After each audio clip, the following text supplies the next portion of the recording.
நல்ல குணபதியை மாமுனை கோபத்திற்கும்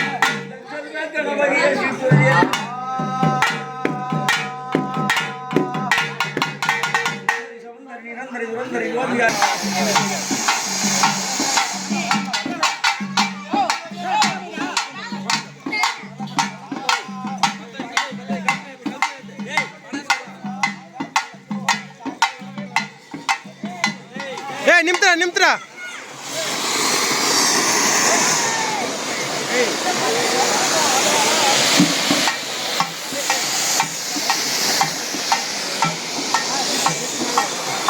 ஏய் யார் அது படுக்க வச்சா மணி வல்ல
அடியே தெய்வ கன்னிகளா அம்மாட்டா இது சபையை பார்த்தாயா ஆமா மறைகள் நான்கு விளங்கிடும் வேதமோ மறைகள் நான்கு விளங்கிடும்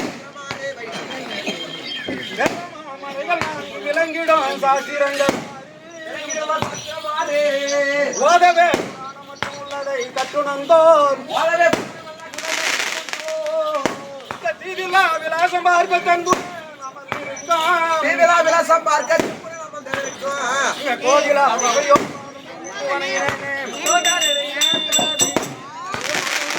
ஏய் இது எப்பேற்பட்ட சபை இந்த சபை மகாலட்சுமி கடாட்சி முடிஞ்ச சபை சபை என்றால் ஆமா பெரிது உமடம் பெரிது பூவனமோ முகன் படைப்பு வாலிம் கோஸ்டிங் ஆமா வாலிம் ஆமா அலைகடலோ ஓ மைக் தான் ஸ்பீக்கர் வேற மைக் திருவன் திருவள் ஒரு தலை ஒருதலை வாரா அரவமோ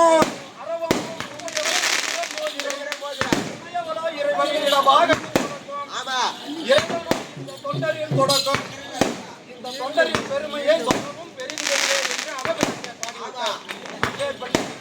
இந்த சபையில 1000 பேர் அதில் 100 பேர் தெய்வ சிந்தனை உள்ளவர்கள் தெய்வ பக்தி உள்ளவர்கள் அமர்ந்திருப்பார்கள் இருப்பாங்க அவர்களுடைய தெய்வ பக்தி ஆமா இந்த 1000 பேரையும் காத்திரட்சிக்கும் ஆமா அந்த மும்மூர்த்தி கடவுளும் அவர் குஷ்டிக்குள்ளே ஆமா அடக்கமாயிருப்பார்கள் அவர்கள் வந்து அந்த 10 பேர் வந்து அமரும் போது அந்த மும்மூர்த்தி தெய்வம் லட்சுமி இங்க வந்து அமர்ந்ததற்கு சமமா இருக்கும் எப்படி மகாபாரதத்திலே சகாதேவன் மகாவிஷ்ணுவை தன் குஸ்திக்குள்ளே அடக்கி கட்டுண்டுபடி செய்கின்றானோ தன்மை போல இங்க தெய்வ சிந்தனை உள்ள மகான்கள் அமர்ந்திருப்பார்கள் அவர்கள் உள்ளத்திலே அந்த மும்மூர்த்தி கடவுளையும் லட்சுமியும் அவர்களுடைய குஸ்திக்குள்ளே கட்டுண்டுபடியாக செய்திருப்பார்கள் லட்சுமி கடாட்சம் பொருந்திய சபை முன்பாக வந்தனே என் பேர் என்ன ஊர் என்ன என்று தெரிகிறதா ஏதாவது யாரு எந்த ஊரு விளக்கமா சொன்னாலும் தெரிவிக்கின்றேன்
இப்போ என் விளக்கம் ஏதாகிலும் புரிகிறதா? நாமாட்சபன் மட்டும்தான் விளக்கா.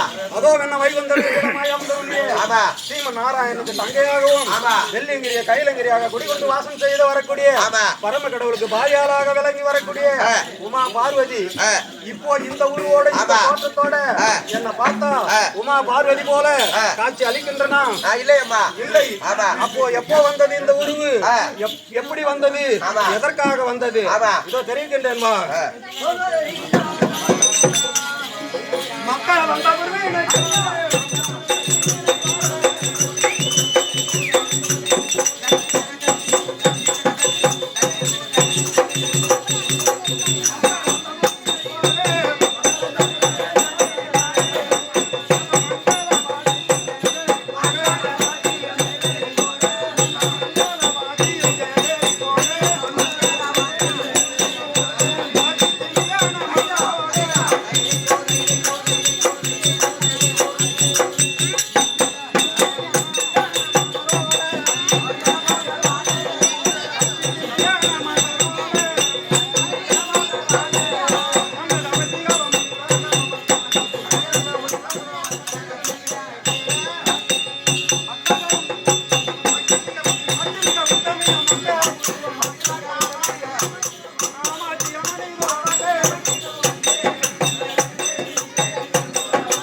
பார்த்தீர்களா? ஆமா நானும் ஆமா அதோ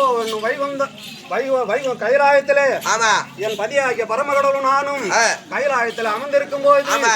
எங்களுடைய பக்தர்கள் அனைவரும் ஆ. கைலாயத்தை நோக்கி கொண்டு ஆமா. அரகரா சிவனே போற்றி, என் நாட்டுக்கும் இறைவா போற்றி, ஆமா. தென்னாட்டுடைய சிவனே சிவனே போற்றி, போற்றி, முக்கன் படைத்த பரம கடவுளே போற்றி என்று ஆமா. துதிபாடி கொண்டு வந்தார்கள். ஆமா அப்போ இது பார்த்தார் பரம கடவுள். அடிய பெண்ணே, ஆ. இதோ நம் பக்தர்கள் ஆமா. நம்மை நோக்கி ஆ. கைலாயம் வருகிறார்கள் பார். ஆமா. என்னையே துதிபாடி கொண்டு எப்படி புகைப்பாடி கொண்டு வருகிறார்கள் பார்த்தாயா என்று கேட்டார். சாமி, உன்ன வரைக்கும் துதிபாடி கொண்டு வருகிறார்கள் என்று பெருமையாக சொல்லுகின்றே. ஆமா. இந்த சக்தி இல்லையே இந்த சிவன் இல்லை, சிவன் இல்லை, இந்த சிவன் இல்லையே இந்த சக்தி இல்லை, இருவரும் ஒரு உருவாக அமர்ந்திருக்கிறோம். ஆமா. அதனால நம்மை துதிபாடி கொண்டு வருகிறார்கள் என்று சொல்லுங்கள். ஒன்ன மட்டும் தனியே பிரித்து பேசாதே ஆமா. அப்படி என்று சொன்னேன். அடியே பெண்ணே, என்னுடைய மகிமை அறியாமல் என்னோடு எப்போதும் வாக்குவாதம் செய்வதே உனக்கு வாடிக்கையாகிவிட்டது. இந்த அகில உலகமே என்னுடைய பிரபஞ்சமாகும். சற்று நேரம் நான் அயர்ந்து விட்டேன் என்றால் இந்த உலகத்தில் ஒன்றுமே இயங்காது, ஒன்றும் இருக்காது, இருள் சூழ்ந்துவிடும் அப்படி என்று சொன்னார். சாமி, இந்த சக்தி இல்லாமல் நீ எப்படி இயங்குகிறேன் என்று பார்க்கிறேன் என்று சொல்லி என் 2 கரங்களாலே அவர் 2 நேத்திரங்களை மூடினேன். அப்படி மூடின உடனே உலகம் இருள் சூழ்ந்தது. 33 கோடி தேவர்கள் செய்யும் சிருஷ்டிப்பு தொழில் அத்தனையும் நின்று விட்டது, திகைத்து நின்றது. 48,000 ரிஷி கூட்டங்கள் அவரவர்கள் செய்யும் தபம் அத்தனையும் அப்படியே நின்று யார் எங்கே இருக்கிறோம் என்று தெரியாமல் திகைத்து நின்றார்கள். பார்த்தார்கள், நானே எங்க இருக்கிறேன், என்ன செய்கிறேன் என்று தெரியாமல் நானும் திகைத்து நின்றேன். அப்படி திகைத்து நின்ற உடனே பார்த்தேன், அடரா பெண் புத்தி பின் புத்தி என்று சொல்வார்களே, அந்த சொல்லு இலக்கணத்துக்கு நாம் ஆளாகிவிட்டோமே அப்படி என்று நினைத்து என் 2 கரங்களையும் அவர் நேத்திரங்களிலே இருந்து விளக்கினேன். அப்படி விளக்கின உடனே பரம கடவுள் கோபம் கொண்டார். அடியே பெண்ணே, நான் சொல்லியும் இப்பேற்பட்ட காரியத்தை செய்தாயே, 33 கோடி தேவர்களின் பாவத்துக்கு ஆளாகிவிட்டாய், 48,000 ரிஷி கூட்டங்களின் சாபத்துக்கு ஆளாகிவிட்டாய், என்னுடைய கோபத்துக்கு ஆளாகிவிட்டாய். பிடியடி சாபம், என்னை விட்டு 1 வருட காலம் தனிமையில பிரிந்து இருக்க வேண்டியது அப்படி என்று எனக்கு சாபம் கொடுத்து விட்டார். சாமி, நான் என்ன செய்தேன், இப்பேற்பட்ட சாபம் கொடுக்கிறீர்கள் அப்படி என்று கேட்டேன். அடியே பெண்ணு, நீ செய்தது சாதாரண காரியம் இல்ல, உனக்கு இதை விட அதிகமாக தண்டனை அளிக்க வேண்டும். நான் ஒரு சிறிய தண்டனை அளித்து இருக்கின்றேன். ஆகையினால என்னை விட்டு பிரிந்திரு 1 வருட காலம், பிறகு நான் உன்னை ஏற்றுக்கொள்கிறேன் என்று சொன்னார். பார்த்தேன், சாமி, நான் எங்க செல்வது, எப்படி இருப்பது அப்படி என்று கேட்டேன். அடியே பெண்ணே, காசிக்கு போகும் வழியிலே கம்பா நதி கரையிலே கல்லால மரத்தடியிலே தபமுனிகளும் ரிஷிகளும் மகான்களும் தபம் செய்ய உகந்த இடம். அந்த இடத்திலே சென்று நீ 1 வருட காலம் என்னையே பூஜித்து தபம் செய்தால் பிறகு நான் உன்னை ஏற்றுக்கொள்கிறேன். அந்த 1 வருடம் தப நிலை நல்லபடியா முடிந்தால் உன்னை நான் ஏற்றுக்கொள்கிறேன் அப்படி என்று சொன்னார். பார்த்தேன், வேற வழி இல்லையா சாமி என்ற, வேற வழி இல்ல, 1 வருட காலம் நீ தபம் செய்தே இருக்க வேண்டும் அப்படி என்று சொன்னார். பார்த்தேன், அப்படியே சென்று வருகிறேன் சாமி என்று காசிக்கு போகும் வழியிலே கம்பா நதிக்கரையிலே கல்லால மரத்தடியிலே சென்று ஆற்று மணலையும் சேத்தையும் குவித்து சிவலிங்கம் வடித்து அடிக்கும் காற்றை ஆகாரமாக புசித்து அண்ணன் தண்ணி அருந்தாமல் 1 வருட காலம் தபம் செய்து வந்தேன். அப்படி 1 வருட காலம் தபம் செய்து ஒரு நாளிலே இன்னும் என் பூஜை முடிவதற்கு 1 நாளிகை இருக்கிறது. பார்த்தார் பரம கடவுள், மீண்டும் இவளை சோதிக்க வேண்டும், லேசாக விடப்படாது அப்படி என்று சொல்லி என்னுடைய தங்கை ஆகிய கங்கா பவானி அழைத்து, கங்கா பவானி, உன் அக்காவை மீண்டும் நாம் சோதிக்க வேண்டும்.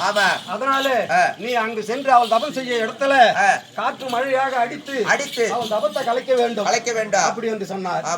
கங்காதேவியும் பார்த்தால் அக்கால பை வாங்குவதற்கு இதுதான் தருணம் என்று சொல்லி வருண பகவானை கூட்டிக் கொண்டு மேகங்களை கூட்டிக் கொண்டு காற்று மழையாக அடித்தார்.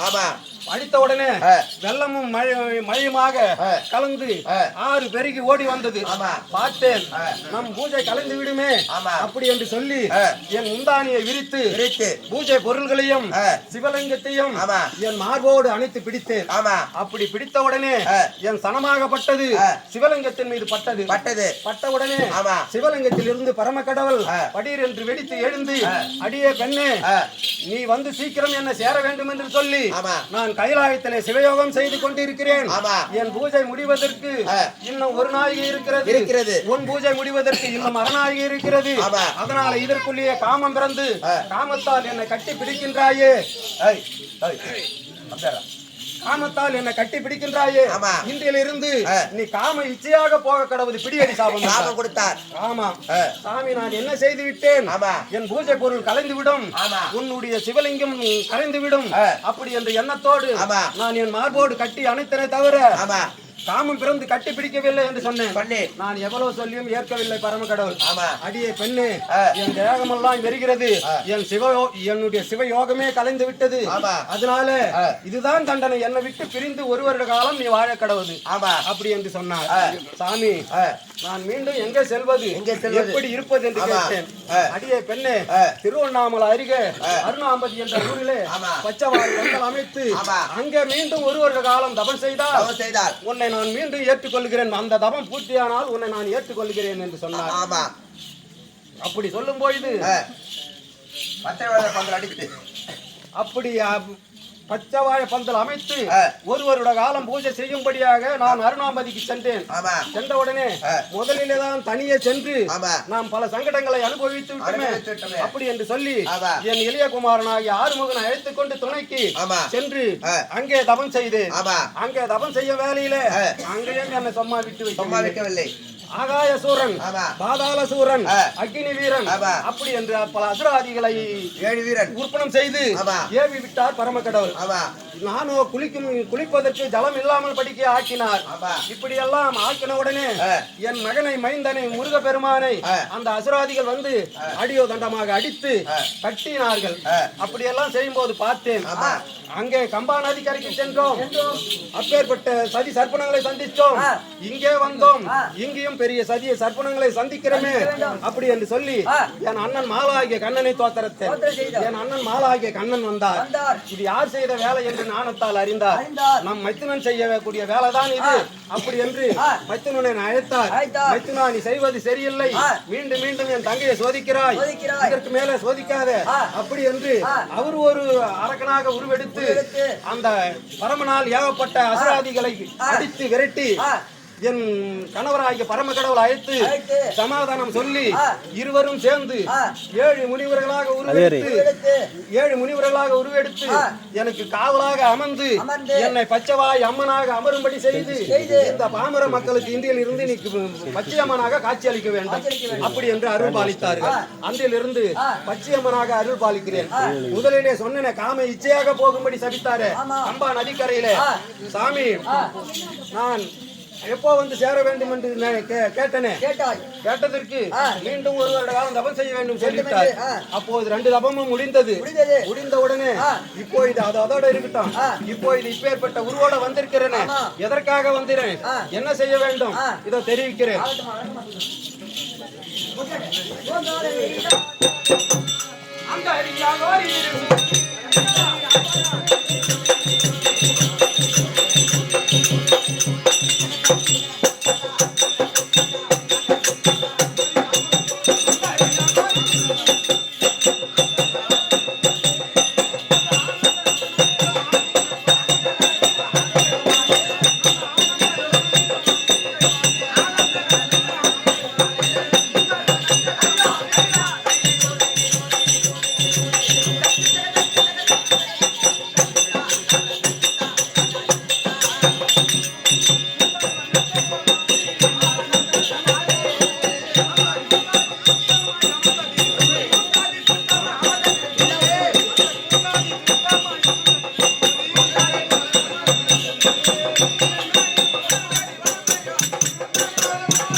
அப்படியாக இந்த சக்தி எப்படி எல்லாம் உருவெடுத்தது தெரியுமா? எப்படி அம்மா? தாயாகி முளை கொடுத்தால் சிலது காலம் சொந்த தமையனுக்கே பெண்டா இருந்தால் சிலது காலம். சொந்த தமையனுக்கே பெண்ணாக இருந்தால் சிலது காலம். சொந்த தமையனுக்கே பெண்டா இருந்தால் சிலது காலம். பெண்டாக இருந்தால் சிலது காலம். நோயா பிறவி உடன் பிறவி சிலது காலம். சிலது காலம். இந்த இந்த மாய பிரபஞ்சத்துல மாரியாகவும் காளியாகவும் காமாட்சியாகவும் முத்துமாரியாகவும் அங்காரமனாகவும் அவதரித்தவள். ஆமா. சக்தி ஒன்று சமயம் 16. 16 காட்சியளிக்கக்கூடியவள். ஆமா. ஜமதக்கின முனிவருக்கு ஆமா. ரேணிகிரியாக பிறந்து ஆமா. ஜமதக்கின முனிவரை மணந்து வாழ்ந்து வரும் நாளிலே ஆமா. என் அண்ணனோ எனக்கு மைந்தனாக பரசுராமராக ஜனித்தார். ஆமா.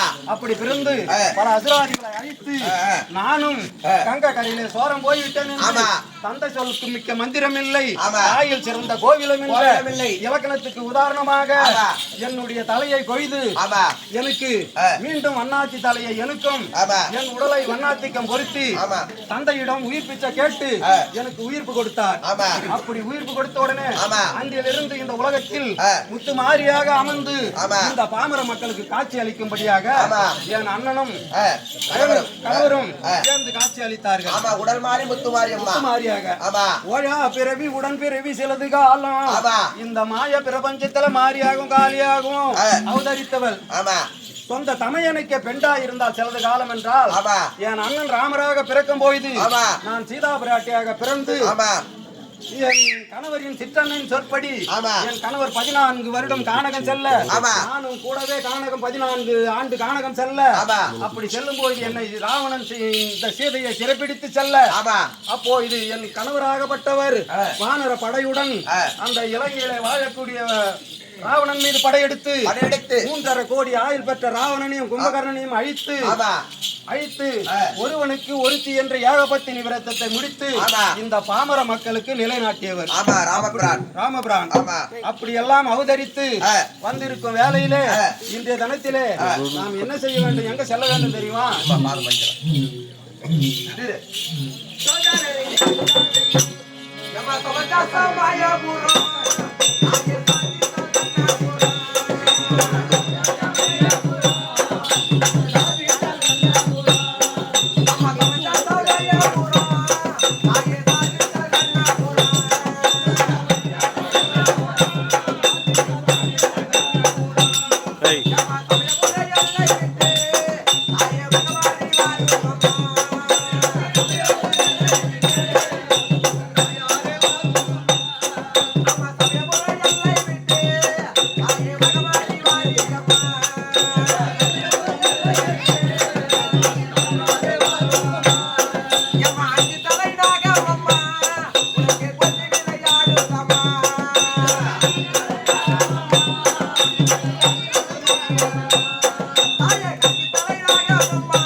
பாதத்தில் அருகாமல் இருக்கக்கூடிய சிவகணங்கள், போதகணங்கள், சப்தகன்னிகள் அநேக வந்தனம் அம்மா. அப்படியே தெய்வகணங்களா அம்மா சுகமாக வாழ்ந்திருப்பா எழுந்திருமா தாங்கள் சித்தம் என் பாக்கியம் அம்மா. அப்படியே ஆகட்டும் அப்பா அப்படியே ஆகட்டும் அப்பா ஓங்கி உலகளந்த உத்தமன் பேர் பாடி நாங்கள் நம் பாவை சாற்றி நீர் ஆடினால் தீங்கென்று நாடெல்லாம் திங்கள் முன்மாறி போய்து ஓங்கும் பெருஞ்சன்னல் ஊடுறவு கையிலகளா பூங்கு வலை போதில் பொறுவண்டு கண்படுப்ப நீங்காத செல்வம் பெற்று நீடோடியாக வாழ அல்லது பாலகான் அம்மா இப்போ நாம் எங்கே செல்ல வேண்டும் என்ன செய்ய வேண்டும் தெரியுமா தெரிவிக்கின்றேன் வாரம் வாங்கலாம்.